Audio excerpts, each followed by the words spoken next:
look into, let's say, the public debate, a lot of people talk about big data and extremely fancy machine learning methods that would generate value. And yes, they could.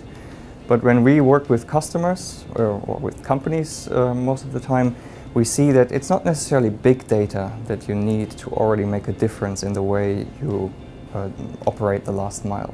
A lot of companies sit on data that is not necessarily big data, but just a lot of data, very simple data like transactions, delivery records, customer information, that can, however, if combined properly, actually generate a lot of value, can provide a lot of insight into how your demand is actually structured, how your customers actually behave, and how you could adopt your delivery systems to serve the customer needs better than you do today. So leveraging existing, usually very simple and easy to access data from within your organization can already generate a lot of additional value.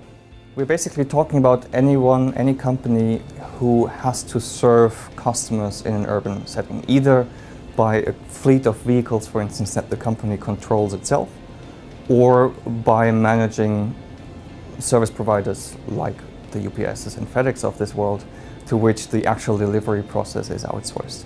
Both of these operational models require right planning, require the right choice of the delivery options that you actually choose to serve your customers. As an example, if you are a large retailer and you're trying to figure out how to deliver groceries to customers in a large urban center, you might want to serve some of those customers based on your own fleet of vehicles that you control and operate yourself.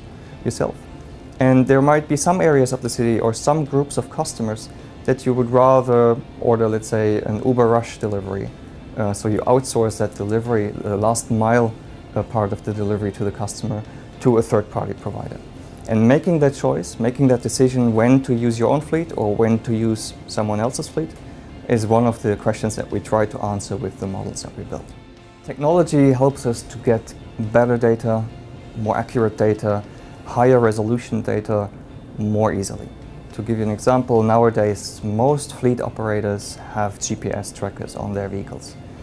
And the better the technology gets, the higher the resolution of those GPS traces, the higher the accuracy, and therefore the higher the information content of that data. What are we using this for? Well, for instance, movement data can be extremely useful to extract local driver knowledge, for instance. So what we see quite a lot is that if you talk to the route planner of a delivery company, they work with some standard software to optimize the delivery routes, and they make some standard assumptions. One very common assumption is you can basically park the vehicle in front of every single customer. If we look at the reality that we see in cities, that's not the case. The driver knows where he can potentially find a spot to park the truck, and that might be 3 blocks away from the customer. That information, however, hardly ever makes it into the planning process.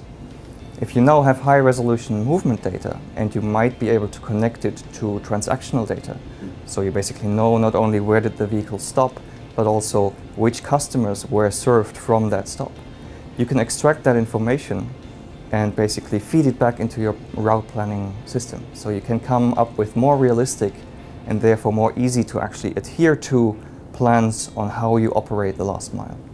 And that doesn't necessarily lead to faster or shorter routes, but it leads to more exact planning and therefore less deviation from the plan and less unplanned inefficiencies in the way you serve your customers.